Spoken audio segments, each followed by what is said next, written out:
Good morning students. आज हम जब सिनेमा ने बोलना सीखा पाठ पढ़ेंगे। इसके रचनाकार है प्रदीप तिवारी जी। प्रस्तावना प्रसंग।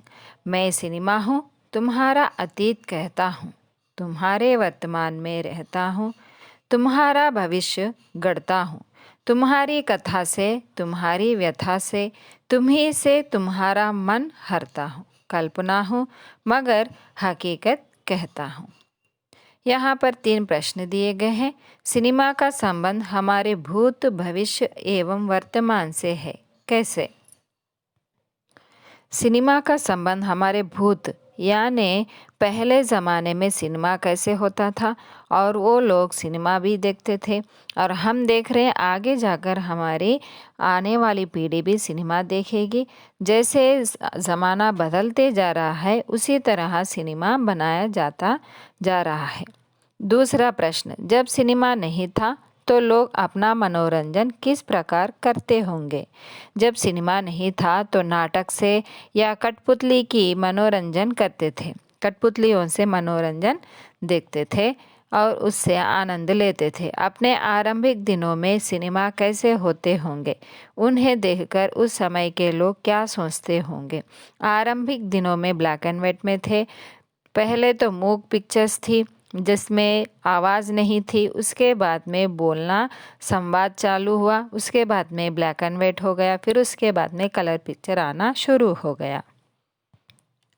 वे सभी सजीव है, सांस ले रहे हैं, 100% बोल रहे हैं। 78 मुर्दा इंसान जिंदा हो गए। उसको बोलते बातें करते देखो। देश की पहली सवाक बोलती फिल्म आलम आरा। आलम आरा के पोस्टरों पर विज्ञापन की ये पंक्तियाँ लिखी हुई थी। विज्ञापन माने एडवर्टाइजमेंट। 14 मार्च 1931 की वह ऐतिहासिक तारीख भारतीय सिनेमा में बड़े बदलाव का दिन था। इसी दिन पहली बार भारत के सिनेमा ने बोलना सीखा था। बोलना यानी उसमें आवाज़ डाली गई। हालांकि वह दौर ऐसा था जब मूक सिनेमा लोकप्रियता के शिखर पर था। मूक मतलब उसमें भाषा नहीं था। पहली बोलती फिल्म जिस साल प्रदर्शित हुई उसी साल कई मूक फिल्में भी विभिन्न भाषाओं में बनी, मगर बोलती फिल्मों का नया दौर शुरू हो गया था। पहली बोलती फिल्म आलम आरा बनाने वाले फिल्मकार थे अर्देशीर एम ईरानी। अर्देशीर ने 1929 में हॉलीवुड की एक बोलती फिल्म शो बोट देखी और उनके मन में बोलती फिल्म बनाने की इच्छा जगी।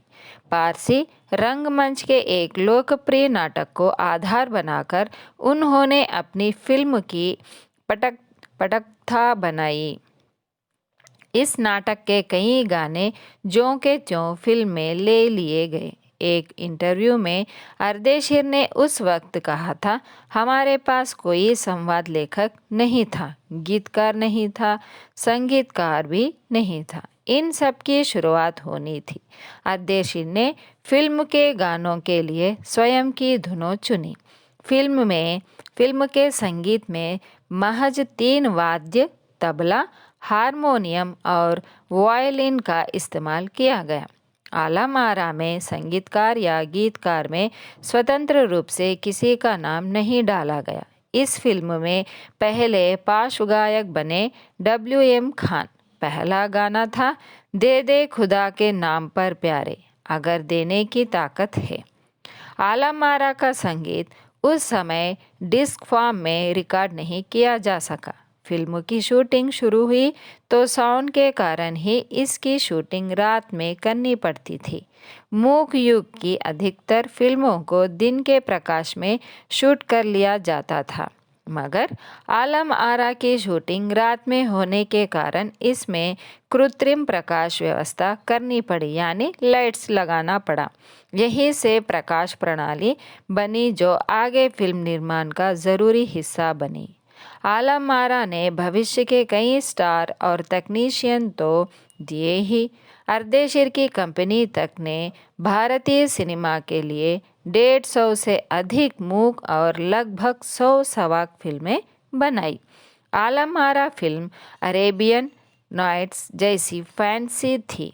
फिल्म ने हिंदी उर्दू के मेल वाली हिंदुस्तानी भाषा को लोकप्रिय बनाया। इसमें गीत, संगीत तथा नृत्य के अनोखे संयोजन थे। फिल्म की नायिका जुबैदा थी, नायिका यानी हीरोइन। नायक थे विट्ठल। वे उस दौर के सर्वाधिक पारिश्रमिक पाने वाले स्टार थे। उनके चयन को लेकर भी एक किस्सा काफ़ी चर्चित है। चिट्ठल को उर्दू बोलने में मुश्किलें आती थी। पहले उनका बतौर नायक चयन किया गया, मगर इसी कमी के कारण उन्हें हटाकर उनकी जगह महबूब को नायक बना दिया गया। विट्ठल नाराज हो गए और अपना हक पाने के लिए उन्होंने मुकदमा कर दिया। उस दौर में उनका मुकदमा मोहम्मद अली जिन्ना ने लड़ा, जो तब मशहूर वकील हुआ करते थे। मुकदमा यानी केस किया। विट्ठल मुकदमा जीते और भारत की पहली बोलती फिल्म के नायक बने। उनकी कामयाबी आगे भी जारी रही। मराठी और हिंदी फिल्मों में वे लंबे समय तक नायक और स्टंटमैन के रूप में सक्रिय रहे। इसके अलावा आलम आरा में सोहराब मोदी, पृथ्वीराज कपूर, याकूब और जगदीश सेठी जैसे अभिनेता भी मौजूद रहे। आगे चलकर जो फिल्मोद्योग के प्रमुख स्तंभ बने। यह फिल्म 14 मार्च 1931 को मुंबई के मैजेस्टिक सिनेमा में प्रदर्शित हुई। फिल्म 8 सप्ताह तक हाउसफुल चली और भीड़ इतनी उमड़ती थी कि पुलिस के लिए नियंत्रण करना मुश्किल हो जाया करता था। समीक्षकों ने इसे भड़कीली फैंटेसी फिल्म करार दिया गया था, मगर दर्शकों के लिए यह फिल्म एक अनोखा अनुभव थी। यह फिल्म 10,000 फुट लंबी थी और इसे 4 महीने की कड़ी मेहनत से तैयार किया गया था। सवाक फिल्मों के लिए पौराणिक कथाओं, पारसी रंगमंच के नाटकों, अरबी प्रेम कथाओं को विषय के रूप में चुना गया। इनके अलावा कई सामाजिक विषयों वाली फिल्में भी बनी। ऐसी ही एक फिल्म थी खुदा की शान। इसमें एक किरदार महात्मा गांधी जैसा था। इसके कारण सवाक सिनेमा को ब्रिटिश प्रशासकों की तीखी नज़र का सामना करना पड़ा। सवाक सिनेमा के लिए नए दौर की शुरुआत कराने वाले निर्माता निर्देशक अर्देशीर इतने विनम्र थे कि जब 1956 में आलम आरा के प्रदर्शन के 25 वर्ष पूरे होने पर उन्हें सम्मानित किया गया और उन्हें भारतीय सवाक फिल्मों का पिता कहा गया, तो उन्होंने उस मौके पर कहा था, मुझे इतना बड़ा खिताब देने की ज़रूरत नहीं है। मैंने तो देश के लिए अपने हिस्से का ज़रूरी योगदान दिया है। जब पहली बार सिनेमा ने बोलना सीख लिया, सिनेमा में काम करने के लिए पढ़े लिखे अभिनेता अभिनेत्रियों की ज़रूरत भी शुरू हुई, क्योंकि अब संवाद भी बोलने थे। सिर्फ अभिनय से काम नहीं चलने वाला था। मूक फिल्मों के दौर में तो पहलवान जैसे शरीर वाले, स्टंट करने वाले और उछल कूद करने वाले अभिनेताओं से काम चल जाया करता था। अब उन्हें संवाद बोलना था और गायन की प्रतिभा की कद्र भी होने लगी थी। इसलिए आलम आरा के बाद आरंभिक सवाक दौर की फिल्मों में कई गायक अभिनेता बड़े पर्दे पर नजर आने लगे। हिंदी उर्दू भाषाओं का महत्व बढ़ा। सिनेमा में देह और तकनीक की भाषा की जगह जन प्रचलित बोलचाल की भाषाओं का दाखिल हुआ। सिनेमा ज़्यादा ऐसी हुआ। एक तरह की नई आज़ादी थी जिससे आगे चलकर हमारे दैनिक और सार्वजनिक जीवन का प्रतिबिंब फिल्मों में बेहतर होकर उभरने लगा। अभिनेताओं अभिनेत्रियों की लोकप्रियता का असर उस दौर के दर्शकों पर भी खूब पड़ रहा था। माधुरी नाम की फिल्म में नायिका सुलोचना की हेयर स्टाइल उस दौर में औरतों में लोकप्रिय थी। औरतें अपने केश सज्जा उसी तरह कर रही थी।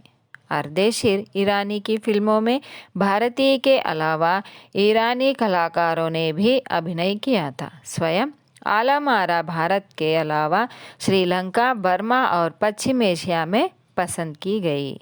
भारतीय सिनेमा के जनक फाल्के को सवाक सिनेमा के जनक अर्देशीर ईरानी की उपलब्धि को अपनाना ही था, क्योंकि वहाँ से सिनेमा का एक नया युग शुरू हो गया था। तो बच्चों, इस पाठ से हमें यह सीख मिली कि सिनेमा किस तरह बनाया गया और बोलने वाली सिनेमा कब बनाया गया, इस पाठ से हमने जाना। तो बच्चों, आपको अगर यह वीडियो अच्छा लगा तो मेरे वीडियो को लाइक कीजिएगा, अपने मित्रों को शेयर कीजिएगा, मुझे सपोर्ट करने के लिए मेरे चैनल को सब्सक्राइब कीजिएगा। धन्यवाद।